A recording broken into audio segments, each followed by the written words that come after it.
नमस्कार बच्चों, मैं एजुकेशन पॉइंट से आज हम क्लास 9th हिंदी के आंसर की डिस्कस कर रहे हैं। ठीक है, so the first question is, ये अपठित गद्यांश का क्वेश्चन है। पहला क्वेश्चन है आपका, देखो का पाठ कथन और कारण दे रखा है। आज के समय आधुनिक तकनीकी के बिना हमारा जीवन भी संभव नहीं है, क्योंकि विज्ञान और प्रौद्योगिकी ने लोगों के जीवन को आसान, सरल और तेज बनाया है। एग्जैक्टली दोनों सही है और व्याख्या भी करता है। सो ऑप्शन सी इसका करेक्ट ऑप्शन होगा। क्वेश्चन सेकंड में क्या बताना है आपको, देश के विकास और समृद्धि के लिए आवश्यक है क्या, विज्ञान और प्रौद्योगिकी। तो बेटा ये किसमें दे रखा है, तो इसका बी ऑप्शन करेक्ट ऑप्शन होगा। देखो गा में पहले का बेटा 2 है, सड़क निर्माण, ऊर्जा निर्माण में सौर प्रकाश और सूचना का पहला, तो इसका गा का बी ऑप्शन करेक्ट होगा। Let's talk about the next question. उपकरणों की खोज से मनुष्य के जीवन पर क्या प्रभाव पड़ा है। मनुष्य के जीवन को आसान बनाया है, सरल बनाया है और तेज बनाया है। आधुनिक उपकरणों ने सरल और तेज बनाया है। ठीक है, सो ये आंसर होगा इसका। ठीक है, नेक्स्ट इज आपका क्वेश्चन नंबर डा, मनुष्य के लिए विज्ञान और प्रौद्योगिकी के साथ साथ चलना क्यों आवश्यक है। मनुष्य के लिए विज्ञान और साथ साथ चलना आवश्यक है क्योंकि उससे क्या होगा, उसका उचित विकास हो सकता है। उससे मनुष्य का उचित विकास हो सकता है, राइट, विकास हो सकता है, उचित विकास हो सकता है। ठीक है, चलिए अब हम देखेंगे विकास हो सकता है, हो सकता है। अब हम देखेंगे पद्यांश। ठीक है, चलो। में अक्षर बनते चिनगारी से क्या आश्चर्य है, क्रांतिकारी विचारों का उदय। काव्यांश के मुख्य संदेश क्या है बेटा, तलवार की अपेक्षा कलम की श्रेष्ठता, सही है ये भी। कलम की अपेक्षा, ये गलत हो गया। हिंसा के स्थान पर अहिंसा पर बल देना, राष्ट्रीय चेतनाओं के विचार को उजागर करना। So first, third and fourth, so it is in the option D. So इसका ऑप्शन क्या होगा, डी करेक्ट ऑप्शन होगा। ठीक है, अब आपको बताना है, ओके, कथन और कारण वाला क्वेश्चन है। कलम भाव जगाने वाली देश की बड़ी शक्ति है, करेक्ट। कलम में नई क्रांतिकारी शक्ति होती है, हाँ, तो इसका होगा बेटा सी ऑप्शन, सही है और व्याख्या भी सही करता है। कविता के अनुसार कलम की कोई 2 विशेषताएं, आप कुछ भी लिख सकते हो, भाव जगाती है, विचारों को जागृत करती है, राइट, कुछ भी लिख सकते हैं आप।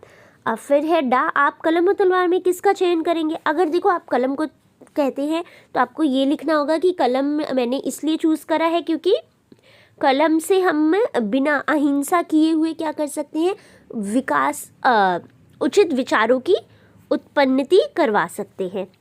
सेक्शन हमारा खंड खा व्यवहारिक सेक्शन है। परित्यक्त शब्द में उपसर्ग बताना है। उपसर्ग क्या होगा इसमें बेटा, परि होगा। स्व उपसर्ग से निमित्त एक शब्द लिखिए, स्वदेश लिख सकते हैं, स्वदेश। नेक्स्ट इस निर्जन शब्द में प्रयुक्त मूल शब्द पहचानिए। मूल शब्द क्या होगा, जन। इसमें मूल शब्द है बेटा जन। शब्द में निहित प्रत्यय बताना है। सो बेटा इसमें इक प्रत्यय होगा। कौन सा प्रत्यय होगा, इक प्रत्यय होगा। अन्यय प्रत्यय से एक शब्द बताइए, पूजनीय। पूजनीय में अन्यय प्रत्यय है, राइट। नेक्स्ट है हमारा, देखिए नेक्स्ट क्वेश्चन नंबर 4। इसमें आपको समास पर आधारित क्वेश्चन है। ठीक है, इनमें से 4 ही प्रश्न करने थे। पूजा पाठ समस्त पद का समास विग्रह करिए। इसका क्या होगा, पूजा और पाठ। पूजा पाठ में पूजा और पाठ। नेक्स्ट क्वेश्चन हमारा है, रसोई घर शब्द में निहित समास का भेद लिखिए। अच्छा, रसोई घर में तत्पुरुष है, कौन सा है बेटा, कौन सा समास है, तत्पुरुष समास है। गा है जिसका पूर्व पद संख्यावाची विशेषण हो, उस समास को क्या कहते हैं, उस समास को हम बोलते हैं द्विगु समास। जिसका पूर्व पद संख्यावाची विशेषण होता है उसको द्विगु समास कहते हैं। कर्मधारय समास का उदाहरण होगा बेटा मृगनयन, मृगनयन, नयन। यथाविधि शब्द में निहित समास अव्ययभावी समास है। यथाविधि में कौन सा समास है? अव्ययभाव समास। चलिए 5th क्वेश्चन में आपको अर्थ के आधार पर वाक्य के भेद बताने हैं। बहुत आसान क्वेश्चन था। क्वेश्चन मार्क है तो ये कौन सा होगा? प्रश्नवाचक होगा। सालिम सालिम अली तुम लौटोगे ना, ये कौन सा है बेटा? विस्मयवाचक है। विस्मयवाचक है। यदि वह सपना सत्य हो जाता तो भारत की कथा कुछ और होती। संकेतवाचक, राइट। ओके, इसमें कौन सा होगा? संकेतवाचक। वह नेपाल से तिब्बत जाने का मुख्य रास्ता है, वाक्य भेद बताना है। नॉर्मल है ये तो विधानवाचक। विधानवाचक, ठीक है। आज्ञावाचक शब्द का वाक्य का एक उदाहरण, तुम दरवाज़ा खोल दो, राइट। किसका है बेटा ये? आज्ञावाचक शब्द का वाक्य का एक उदाहरण। चलो बच्चे तो कुछ भी। यमक यमक श्लेष अनुप्रास अनुप्रास।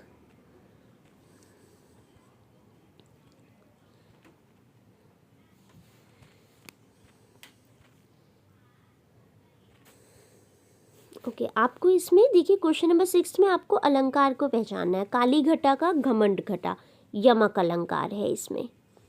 तू मोहन के उर्वशी समान, अगेन इसमें भी कौन सा अलंकार है? यमक अलंकार है। सीधे चलते राह जो रहते सदा निशंक, जो करते विप्लव उन्हें हरि का आतंक, बेटा इसमें होता है श्लेष अलंकार। कौन सा अलंकार होगा यहाँ? श्लेष।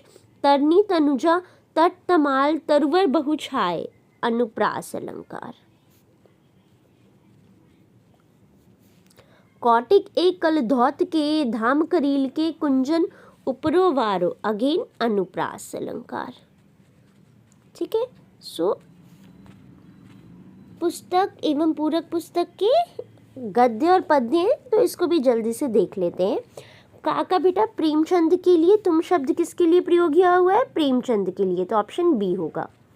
जूता हमेशा टोपी से कीमती होता है, राइट, तो इसके लिए शक्ति और धन संपत्ति, सो इसका सी ऑप्शन करेक्ट होगा। देखिए क्वेश्चन नंबर गा में आपने एक कथन और कारण है, राइट।